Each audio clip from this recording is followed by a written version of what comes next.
اس کے بعد پھر سوچا کہ یہاں سے نکلیں تو بہت وہ ہے. ہاں ہاں. تو آپ یہ نہیں کہا کہ کئی راتیں جاگنی پڑی؟ تو اس سے پہلے آپ فرما رہے ہیں کہ ہندو مسلمان سب مل کے وہاں پر رہتے تھے، جھانسی کے اندر جہاں آپ رہتے تھے وہاں پر کوئی ایسے واقعات نہیں تھے، لیکن یہ ہوا کہ جیسے ہی آزادی ہوئی، پاکستان ہندوستان آزاد ہوئے، اس کے بعد وہاں پر حالات خراب ہو گئے. شرپسند لوگ. اچھا. تو اس کی وجہ سے بہت ہی خوف پیدا ہو گیا. تو پھر یہ سوچا کہ جان بچائیں کسی طرح. تو ہماری فیملی کے جتنے بھی بڑے تھے ممبر پروفیشنل، ان کی ڈیوٹی تھی مختلف جگہوں پر ہوتے، تو ایٹ ٹائم سب کو بتا بھی نہیں سکتے تھے ہم کیا کرنے والے ہیں. سب چند فیملی کو، مدر بھی تھی میری. ہم ریلوے اسٹیشن پہ آ گئے. اب وہاں آنے کے بعد ہمیں یہ پتہ نہیں کہ ہم جائے کہاں. اچھا. اور ریلوے اسٹیشن کون سا تھا؟ جھانسی میں ریلوے اسٹیشن تھا؟ بڑا اسٹیشن، بہت. اچھا، بہت بڑا اسٹیشن ہے وہاں پر.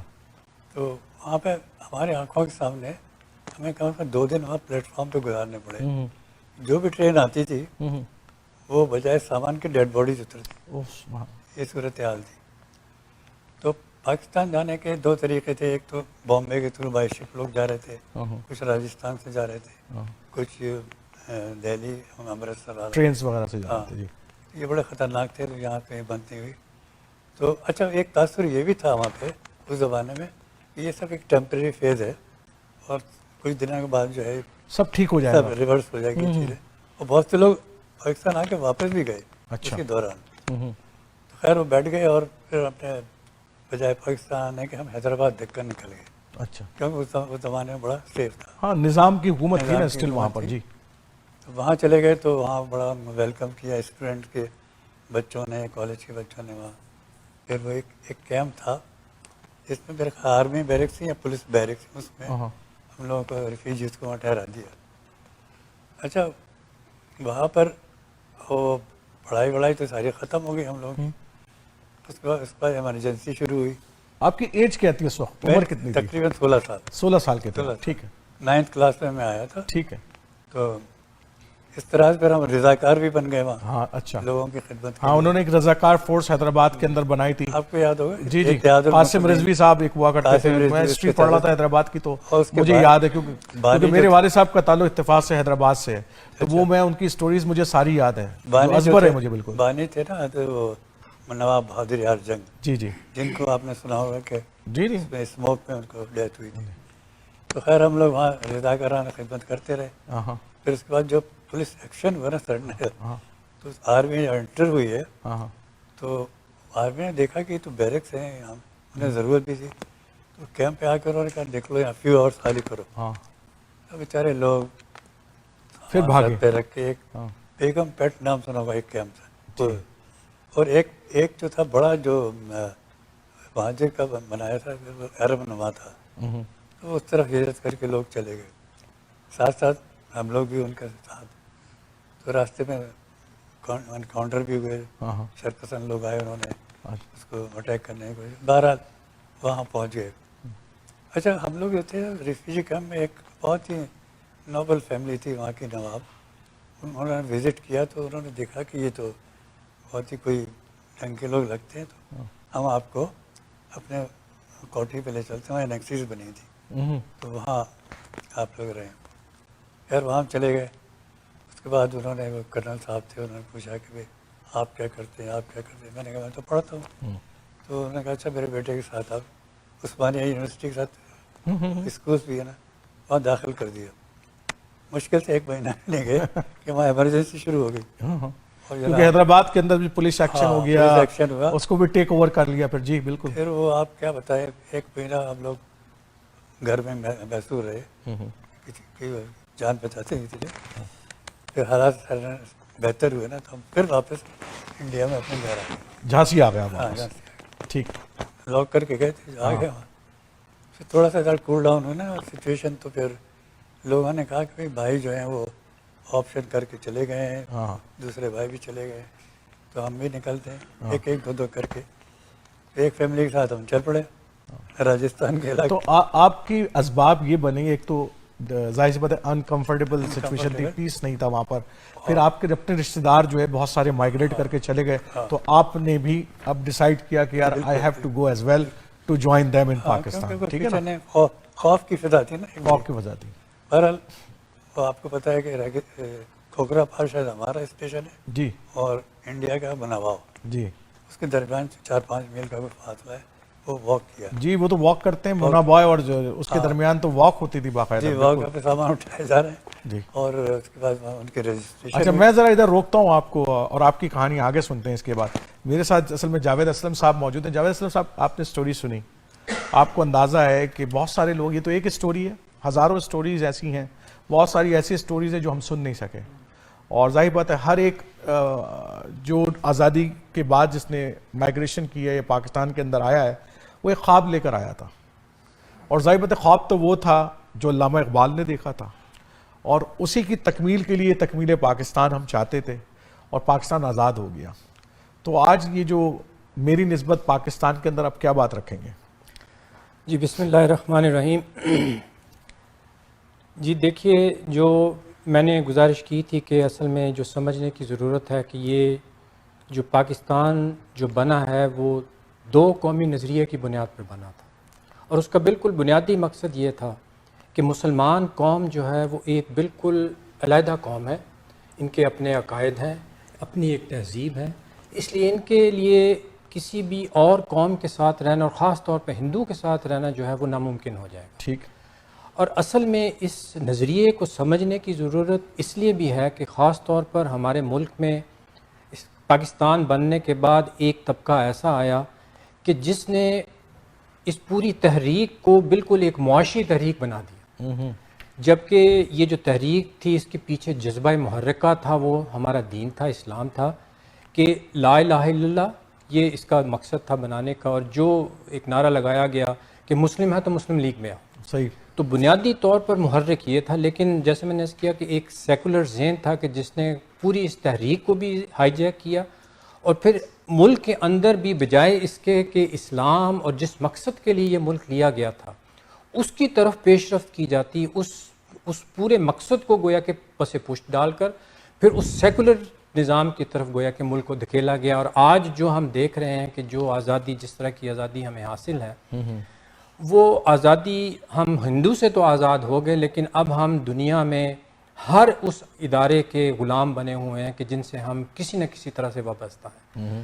تو اس کے لیے ہمیں یہ بہت ضروری ہے کہ ہم دوبارہ اس نظریے کی طرف لوٹیں کہ اگر ہم یہ دیکھنا چاہتے ہیں کہ جو پاکستان ہے اس میں استحکام آئے، تو وہ استحکام آ نہیں سکتا کہ جب تک ہم وہ جو بنیادی نظریہ ہے جس کی بنیاد کے اوپر وہ ملک کی تشکیل کی گئی، اگر ہم اس کو نہیں سمجھیں گے. ٹھیک. اب اس کو سمجھنے کے لیے دیکھیے، جیسے آپ نے ذکر کیا کہ مفکر پاکستان علامہ اقبال اور معمار پاکستان قائد اعظم محمد علی جناح، ان کے نزدیک پاکستان کا تصور کیا تھا. اب چونکہ ہمارے پاس وقت تھوڑا ہے، میں چاہتا تھا کہ کچھ کوٹیشنز جو ہیں وہ میں آپ کو سنانا چاہتا ہوں. چلیں ایک 2-4 کوٹیشن. جی وہ میں اس لیے کہ خاص طور پر علامہ اقبال اور قائد اعظم کے نزدیک اسلام اور جو پاکستان کا ایک تصور تھا وہ اجاگر کرنے کی ضرورت ہے کہ ان کے ذہن میں کس طرح کا اسلام تھا، کس طرح کا پاکستان تھا، وہ ہمیں سمجھنے کی ضرورت ہے. اور اس کو میں یہ چاہتا ہوں کہ ہم چونکہ دور ملک سے بیٹھے ہوئے ہیں لیکن ہم یہ پیغام کنوے کر سکتے ہیں کہ یہ اصل میں اساس تھی اس ملک کی. بالکل صحیح بات کیا. خاص طور پہ دیکھیے الہ آباد کا خطبہ جو ہے علامہ اقبال کے بارے میں 1940 کا بہت مشہور ہے، بہت مشہور خطبہ. اس میں علامہ اقبال نے جو چیز فرمائی تھی، میں ان کی کوٹیشن، چونکہ ان کا یہ جو سارا پلان تھا اور اللہ تعالیٰ نے ان کے ذریعے سے ہمیں ملک دیا، مطلب ویژن ان کا تھا، اور انہوں نے اس کو کس طرح سے دیکھا، یہ ان کا میں ان کی ساری کوٹنگ آپ کو سنا رہا ہوں. لہٰذا میں ہندوستان اور اسلام کے بہترین مفاد میں ایک الگ مسلم ریاست بنانے کا مطالبہ کرتا ہوں. یہ 1930 کی بات ہے، یہ الہ آباد کا خطبہ. جی الہ آباد کا خطبہ ہے. جی اس میں پھر آگے مسلم لیگ کا ایک سالانہ اجتماع ہوا ہے کہ جس میں علامہ اقبال فرما رہے ہیں اسلام کے لیے بہت اہم کوٹیشن ہے، اور یہ سمجھیے کہ یہ بنیاد تھی ہمارے ملک کے بننے کی. اسلام کے لیے یہ ایک موقع ہوگا کہ عرب ملوکیت کے تحت اس پر جو پردے پڑ گئے ہیں ان سے چھٹکارا حاصل کر کے اور اپنے قوانین، تعلیمات اور ثقافت کو اپنی اصل روح کے ساتھ روح اثر سے ہم آہنگ کر سکیں. تو اصل مقصد یہ تھا کہ جو دور ملوکیت میں عرب دور ملوکیت کے اندر جو اسلام کے اوپر پردے پڑ گئے تھے، علامہ اقبال کے نزدیک پاکستان بنانے کا مقصد یہ تھا کہ اب دنیا کو ہم اسلام کا اصل جو چہرہ ہے، اصل تعلیمات سے روشناس کرائیں. بہت خوب. یہ بہت اہم جو تھا بنیادی طور پر. قائد اعظم کیا فرماتے ہیں سوال؟ جی قائد اعظم فرماتے ہیں، دیکھیے 11 جنوری کو ایک تقریب ہوئی تھی جس میں علامہ قائد اعظم رحمۃ اللہ علیہ نے انہوں نے تقریر کی ہے. تھوڑا سا لمبا اقتباس ہے لیکن میں جلدی سے اس کو پڑھتا ہوں. لیکن اس سے ہمیں نظر آتا ہے کہ علامہ قائد اعظم کے نزدیک بھی پاکستان بنانے کا اصل جو تصور اور جو محرک تھا وہ کیا تھا. یہ تقریر کے اقتباس ہے. آج اس عظیم الشان اجتماع میں آپ سے مجھے مسلم لیگ کا جھنڈا لہرانے کا اعزاز بخشا ہے. یہ جھنڈا در حقیقت اسلام کا جھنڈا ہے کیونکہ آپ مسلم لیگ کو اسلام سے علیحدہ نہیں کر سکتے. بہت سے لوگ بالخصوص ہمارے ہندو دوست ہمیں غلط سمجھتے ہیں جب ہم اسلام کی بات کرتے ہیں. جب ہم کہتے ہیں کہ یہ جھنڈا اسلام کا جھنڈا ہے تو وہ یہ خیال کرتے ہیں کہ ہم مذہب کو سیاست میں گھسیٹ رہے ہیں. اب چونکہ سیاستدان تو آپ کو پتہ ہے کہ اعظم تھے، لیکن یہ جو ہمارے خاص طور پر جو مائنورٹیز تھیں ان کو بھی تحفظ دیا. بالکل صحیح بات ہے. تو اس کے بارے میں بھی یہ بہت اہم خطاب تھا. اسلام کا جھنڈا ہے تو وہ خیال کرتے ہیں کہ ہم مذہب کو سیاست میں گھسیٹ رہے ہیں، حالانکہ یہ ایک ایسی حقیقت ہے جس پر ہم فخر کرتے ہیں. اسلام ہمیں مکمل ضابطہ حیات دیتا ہے. یہ نہ صرف ایک مذہب ہے بلکہ اس میں قوانین، فلسفہ اور سیاست سب کچھ ہے. در حقیقت اس میں وہ سب کچھ موجود ہے جس کی ایک آدمی کو صبح سے رات تک ضرورت ہوتی ہے. یہ اسلام کے بارے میں ریفرنس بھی ساتھ دیتے جائیں جاوید صاحب، کیونکہ ہمارے ناظرین سن رہے ہیں. تو ناظرین دیکھیں کتنا امپورٹنٹ بات ہے یہ کہ ہمارے پاس ایک پوری تاریخ ہے کہ علامہ اقبال، قائد اعظم، ہماری لیڈرشپ جو ہے وہ بڑی کلیئر تھی کہ انہیں کرنا کیا ہے.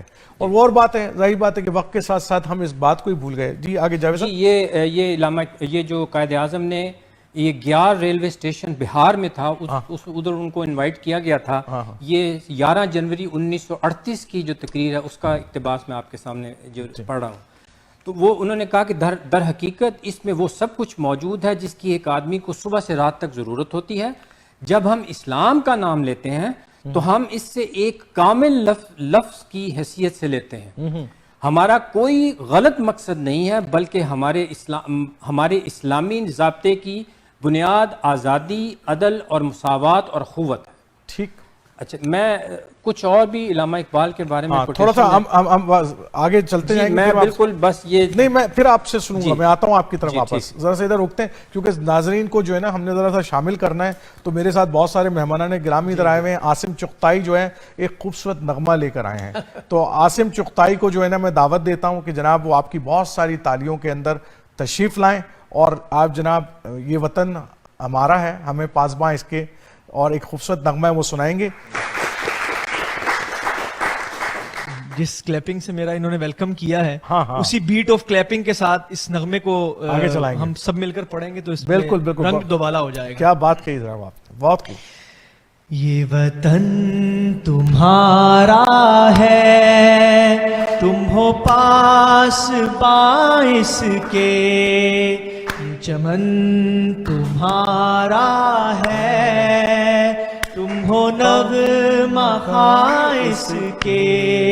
یہ وطن تمہارا ہے، تم ہو پاس باعث کے، اس چمن کے پھولوں پر رنگ و آب تم سے ہے، اس زمین کا ہر ذرہ آفتاب تم سے ہے، یہ فضا تمہاری ہے، برگ و بر تمہارے ہیں، کہ کشاں کے یہ جالے راگزر تمہارے ہیں. یہ وطن تمہارا ہے، تم ہو پاس باعث کے، یہ چمن تمہارا ہے، تم ہو نغمہ خائص کے. اس وطن کی مٹی میں خون ہے شہیدوں کا، عرض پاک مرکز ہے قوم کی امیدوں کا نظم و ضبط کو اپنا میرے کارواں جانو، اس وطن کے پرچم کو سر بلند ہی رکھنا، یہ وطن تمہارا ہے، تم ہو پاس پائس کے۔ بہت خوبصورت آصف، بڑی خوبصورت آواز ہے آپ کی ماشاءاللہ، اور اتنا شاندار آپ نے بہت اچھا گایا ہے۔ پاکستان کے حوالے سے ایک پیغام کیا دینا چاہیں گے؟ میں جاوید صاحب کی بات کو آگے بڑھاؤں گا، انہوں نے دو قومی نظریے سے آغاز کیا تھا۔ ہاں تو ہم پاکستان کو اسی لیے عزیز تر نہیں رکھتے کہ بڑے بڑے اونچے پہاڑ ہیں، 5 دریاؤں کی سرزمین ہے، یا اس کے لہلاتے کھیت ہیں۔ ہم پاکستان کو اس لیے دل و جان سے محبت کرتے ہیں کہ یہ کلمے کے نام پہ بنا تھا، اور جس کا آغاز یہاں سے ہوا تھا کہ بٹ کے رہے گا ہندوستان، بن کے رہے گا پاکستان۔ پاکستان کا مطلب کیا؟ لا الہ الا اللہ۔ بہت شکریہ عاصم۔ تو ناظرین، ابھی آپ نے خوبصورت نغمہ سنا عاصم چغتائی، شکریہ عاصم چغتائی، بہت خوبصورت آپ نے پڑھا، اور بڑا مطلب ہم تو پہنچ گئے تھے اس دیش کے اندر تھوڑی دیر کے لیے، واپس آئے پلٹ کے، کیونکہ اسکول کے زمانے، کالج کے زمانے میں یہی سب کچھ 14 اگست آتی تھی، 13 اگست سے شروع ہو جاتا تھا سب۔ تو آج بھی جو ہے وہ ایسا لگتا ہے کہ وہ دور واپس آ گیا، اپنی زندگی کا احساس کرتے ہیں تو بعض دفعہ لگتا ہے کہ 10 منٹ میں پوری زندگی گزر گئی۔ تو میرے ساتھ یہاں پر سید علی رضوی صاحب موجود ہیں۔ رضوی صاحب پائنیئر، پاک پائنیئر کمیونٹی کا بہت بہت شکر گزار ہوں، اور اکنا سینئر کلب کا شکر گزار ہوں، اور اس کے علاوہ جیسا کہ میں نے پہلے بتایا کہ ایک اور ہمارا آئی پی سی کا جو سینئر کلب ہے، ان سب حضرات کا میں بہت شکر گزار ہوں کہ انہوں نے ان لوگوں نے اپنے جو سینئر ٹیم ہے ان کو بھیجا یہاں پر، کیونکہ ہم نے پروگرام بھی سینئرز کے ساتھ مل کے کیا یہ والا، اور میں چاہتا تھا کہ ان کی داستانیں سنیں کہ زندگی کے اس مقام پر پہنچنے کے بعد کیا کیا یادیں باقی ہیں پاکستان کے حوالے سے۔ تو رضوی صاحب، آپ نے جو موضوع رکھا ہے کہ ہم پاکستان کو کیوں یاد کریں، 14 اگست کیوں منائیں، میری نسبت پاکستان، ہاں تو یہ ایک بہت بڑا موضوع ہے۔ موضوع کی وسعتیں تو بے پایا ہیں، مگر آپ نے کہا وقت ہی دامن ہے، مختصر چاہیے مجھے بڑا، یہ کمال ہے اس کے اندر۔ اب کوزے میں آپ نے سمیٹنا ہے، دریا کو سمیٹ دریا کو کوزے میں سمیٹ رہے ہیں۔ تو یہ جو مائیگریشن ہوئی 14 اگست کو، اس حوالے سے یاد کرنا بہت ضروری ہے۔ ہم لوگ یاد کرتے ہیں اسی لیے کہ یہ مائیگریشن کو it's not an ordinary migration, دنیا کی تاریخ میں ایک تاریخی مائیگریشن تھی، اور بلڈی مائیگریشن یہ اس میں تھی کہ اتنی بڑی مہاجروں کی ہجرت، اور پاکستان بننا، اور اس میں پھر لوگوں کا جذبہ کہ کس طرح لوگوں نے کی۔ ان علاقوں کے لوگ جو جانتے تھے کہ یہاں پاکستان نہیں بنے گا، کس طرح انہوں نے اپنے گھروں کو، چیزوں کو چھوڑا اور پاکستان کی محبت میں گئے، اور اس میں کیا کچھ ہوا اس تفصیل میں جاننے کی ضرورت نہیں، وہ بتا ہی رہے تھے، راحت علی صاحب جانے گئے، لوگ تباہ ہوئے، برباد ہوئے، اور ہمارے قائدین نے جس طریقے سے کہا اور ان کی آواز پہ لبیک کہا، تو اسی لیے کہا جاتا ہے نا کہ جنہ تیرے پیغام میں جادو تھا نرالا، لوگ مرنے مارنے پہ تیار ہو گئے تھے۔ اور وہ میں تو یہ کہوں گا کہ یہ اس ساری ہمارے قائدین کی بھی اس میں ساری اس میں صلاحیت قائد تھی، اور لوگوں کی بھی کہ انہوں نے لبیک کہا۔ فیض نے ایک شعر میں اس سب کو سمو دیا ہے کہ وہ لٹے پٹے سے قافلے، وہ لٹے پٹے سے قافلے جو وطن بنا کر چلے گئے، جو نہ رک سکے نہ جھک سکے، وہ چمن سجا کر چلے گئے۔ واہ، اس سارے واقعے کو اس نے اس میں خوبصورت بات کہی رضوی صاحب آپ نے۔ تو یہ دیکھیں کتنی اچھی بات اس نے کہی کہ اس لوگوں کو بھی بتایا کہ کیسے ہجرت ہوئی، اور ان قائدین کی صلاحیت ہے، کیونکہ اس کے بغیر تو ممکن تھا ہی نہیں نا۔ اب واقعات بے شمار ہیں۔ اب میں تو خیر پاکستانی بورن ہوں، تو میں نے تو خیر اپنی آنکھ سے نہیں دیکھا جیسے یہ بزرگ بتا رہے ہیں دوسرے، لیکن ہم نے سنا، پڑھا کہ کیا کیا ہوا ہے، کیا نہیں ہوا۔ آپ کی اپنی زندگی کا کوئی واقعہ بتائیں۔ ہاں، میں آپ کو ایک ایسا واقعہ بتاتا ہوں تو جو ہے بڑا اہم واقعہ اور آپ کے دل میں اتر جائے گا، اور اس کی ایتھنٹیکیشن یہ ہے کہ ایک تو اس واقعے کے کردار سے میں ملا ہوں خود، دوسری ایتھنٹیکیشن یہ ہے کہ اس کردار کا ذکر ہمارے ایک بڑے معروف بیوروکریٹ ہیں قدرت اللہ شہاب، انہوں نے کتاب لکھی ہے شہاب نامہ، انہوں نے اس میں ذکر کیا ہے۔ وہ 60s 70s میں حج پر گئے تھے، وہاں اس کی ملاقات اس کردار سے ہوئی جب وہ ٹھیک ٹھاک تھی، تب انہوں نے کیا۔ ہم اس کے بہت بعد سعودی عرب میں گئے، تو وہاں ایک دن میں حرم سے نکل کر کھانا کھا رہا تو ہوٹل میں دیکھا ایک عورت آئی، ہولیے سے لباس سے پاکستانی لگتی تھی. آ کے وہ ہوٹل کے دروازے پہ بیٹھ گئی, چپ چاپ ہوٹل والے نے لے جا کے اس کے سامنے کھانا رکھ دیا. تو مجھے بڑا عجیب سا لگا کہ پاکستانی عورت اس نے ایسے کھانا رکھ دیا ہے. میں نے اس سے کہا کہ اس کو اندر بلا کے بیٹھا. کہنے لگے وہ نہیں بیٹھے گی, اس کا طریقہ ہے وہ یہیں رہتی, وہ آتی, اسے بھوک لگتی تو بیٹھ جاتی ہے, مجھے کھانا ہے. تو مجھے طرح ہوئی تشویش کہ کون ہے. پوچھا, اس نے کہا بھی یہ بہت زمانے سے یہاں ہے, پتہ نہیں پاکستانی ہے, لیکن پاکستان کرتی ہے ہر وقت. جو پاکستانی مل جاتا ہے اس سے بہت باتیں کرتی ہے. اس وقت تو کچھ سینس میں تھی نہیں, کافی عمر بھی ہو گئی. تو یہ میری تھی اس سے ملا. جب تک میں رہا میں نے اس کو دیکھا, وہ مدینے کی گلیوں میں پھرتی تھی, لوگ کھلا دیتے تھے, سو جاتی تھی. اس وقت اتنا وہ نہیں تھا. ٹھیک. جب میں پاکستان آیا تو اس وقت مجھے یہ کتاب ملی, تو اس میں یہ ذکر میں نے دیکھا. شہاب نامہ تو بہت بڑی چیز ہے, اس کے اندر ساری چیزیں ہیں اس زمانے کی ہسٹری. ہاں, تو اس میں یہ ذکر تھا کہ وہ جب حج پہ گئے تھے, ممتاز مفتی دوسرے ایک بڑے بیوروکریٹ ہیں ان کے ساتھ, تو ان کی ملاقات اس وقت سے ہوئی جب وہ بالکل جوان تھی, ینگ تھی. تو اس نے اپنی کہانی سب ان کو بتائی, اور حضرت صاحب نے اس کا ذکر کیا. ممتاز مفتی کی بھی ایک کتاب ہے اللہم لبیک, اس میں اس کا ذکر کیا ہے. مختصراً بتاؤں گا. ذکر یہ ہے کہ تقسیم کے وقت اس کا خاندان بچھڑ گیا, ایک بھائی مارا گیا, باپ مارا گیا اس کی آنکھوں کے سامنے, اور ماں اور بھائی بچ گئے, یہ بچھڑ گئی, ادھر ادھر بھاگی, اور آخر جس نے قتل و خون ہر طرف تھا. تو یہ دریا میں کودنے جا رہی تھی. وہاں ایک سکھ تھا, اس نے اس کو پکڑ لیا, اور اس نے کہا کیوں مرنے جا. اس نے بتایا کہ یہ میری کیا زندگی ہے یہاں. اس نے اس کو رکھ لیا, مارا نہیں, یہ اچھی بات تھی, میں اس نے لیکن اپنے گھر لا کے اس نے اس کو نوکر غلام بنا کے رکھا, اور زیادتی بھی کرتا رہا. لیکن ظاہر ہے کہ اس کا دل اس ماحول ان چیزوں میں رچا بسا نہیں تھا. اس کے دل میں تھی کہ پاکستان مجھے جانا ہے, میرے جو لوگ بھی وہیں ہیں. بہت عرصہ رہی وہاں, لیکن اس کے دل میں جو تھی, ایک دن وہ نکل بھاگی کسی طرح, سرحد تک پہنچی واگا پر. وہاں لوگوں کو بتایا, تو اس وقت لوگوں کی مدد کر رہی تھیں تنظیمیں. انہوں نے پوچھا کہ اچھا, تو انہوں نے اخبار میں دیا اس وقت کہ بھائی یہ ایک لڑکی آئی ہے اس علاقے سے, یہ تصویر ہے. تو اس کا بھائی تھا, وہ فوراً آ گیا, ملے, بڑی خوشی ہوئی, لے گئے گھر. ماں سے ملاقات ہوئی, ماں اور بھائی نہیں بچے تھے. تو اس نے جب ساری کہانی بتائی, 4-5 سال گزاری, تو اس کے بھائی اور ماں تو بہت ناراض ہوئے کہ تو سکھوں کے گھر میں رہ کر آئی ہے اتنے دن, اور تیرے بچے بھی پیدا ہوئے ہیں, یہ بھی رہے, تو بڑی عجیب, تو ہم تجھے نہیں رکھ سکتے. یہ اندازہ کیجیے آپ, وہ پاکستان کی خاطر چھوڑ کر آئی سب کچھ, وہاں رہتی آرام سے. لیکن اب وہ بڑی پریشان کہ میں کہاں جاؤں, میں تو اس لیے آئی. انہوں نے گھر میں نہیں رکھا کہ تو ہمارے قابل ہے نہیں, تو مسلمان ہی نہیں ہے. بیچاری باہر آ گئی, پھرتی پھری. اب آپ اندازہ کیجیے مختصراً عورت کہاں جائے گی, ادھر ادھر پھری, دارالامان یہ وہ. لیکن گھوم پھر کے وہ لاہور کے بازار میں آ گئی. اب بازار میں آ کے اس کو ایک تحفظ تو مل گیا کہ چلو بھائی یہاں رہتی ہے, اپنا پیشہ کرتی ہے. لیکن وہ اس کو تھا کہ یہ گناہ کی زندگی, میں کیا کر رہی ہوں, یہ کیا زندگی ہے, میں تو پاکستان اس لیے آئی تھی. اب پیسہ بھی آ گیا, تو لوگ بہت پریشان تھی کہ میں کیا کروں. لیکن اس ماحول میں وہ جیسے رچی بستی نہیں رہی. تو اس کے خیال آیا اس کے ذہن میں کہ چلو میں اب کیا کروں, میں حج کراتی ہوں. لوگوں نے کہا تو حج کر ہی نہیں سکتی, کہ تیرا پیسہ تو یہ حرام کا ہے, تو کمائی ہے ہی نہیں حج کی.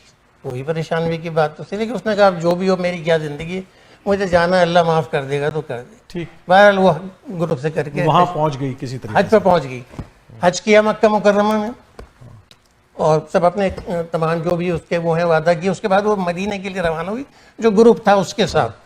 تو لوگوں نے دیکھا جو اس کے گروپ میں تھے کہ جو مدینہ قریب آ رہا ہے اس کی حالت غیر ہو رہی ہے, بہت خراب ہونے لگی. تو لوگ پریشان ہوئے کہ بھائی دوا وادی, پوچھا پسینے آ رہے ہیں. اس نے کہا نہیں کچھ نہیں, بس میں ٹھیک ہو جاؤں. لیکن وہ اس کی حالت بگڑتی. تو آخر جب مدینے سے کچھ قریب تھے تو وہ رک گئے کہ بھائی تیری حالت خراب ہے. کسی ہوٹل کے پاس اتارا, بٹھایا, تھوڑا سا تسلی دی, مگر اس کی حالت سنبھلی نہیں. اس نے ان لوگوں سے کہا کہ آپ لوگ جائیے, میری طبیعت سنبھل جائے گی, تو میں آ جاؤں گا, آپ میری وجہ سے خراب نہ ہوں. وہ لوگ چلے گئے. بہرحال کیا کرتے, گروپ تھا. یہ کہتی ہے کہ میں کھجور کا درخت تھا, اس کے ساتھ ٹیک لگا کر بیٹھ گئی, اور بس طبیعت تو خراب تھی, پسینے. اس عالم میں غنودگی آ گئی. اس غنودگی میں نے دیکھا کہ نبی اکرم صلی اللہ علیہ وسلم تشریف لے آئے ہیں, اور کہہ رہے ہیں کہ تو یہاں کیوں رک گئی ہے, ہم تیرا انتظار کر رہے ہیں. اندازہ کیجئے ذرا, آنکھ کھل گئی گھبرا کر, اور وہ سمجھ گئی کہ یہ شیطان تو ہو نہیں سکتا, کہ نبی کی یہ حقیقت ہے. اس کے بعد وہ ٹھیک ہو گئی, کھڑی ہو گئی, مدینے پہنچی, دربار رسالت میں حاضری دی, اور بس زندگی پھر اس نے وہیں گزار دی. تو وہ جو عورت مجھے ملی تھی وہ وہی تھی, اور جس کا ذکر انہوں نے وہاں کیا. تو یہ ایک ذرا تصویر دیکھیے کہ کس طرح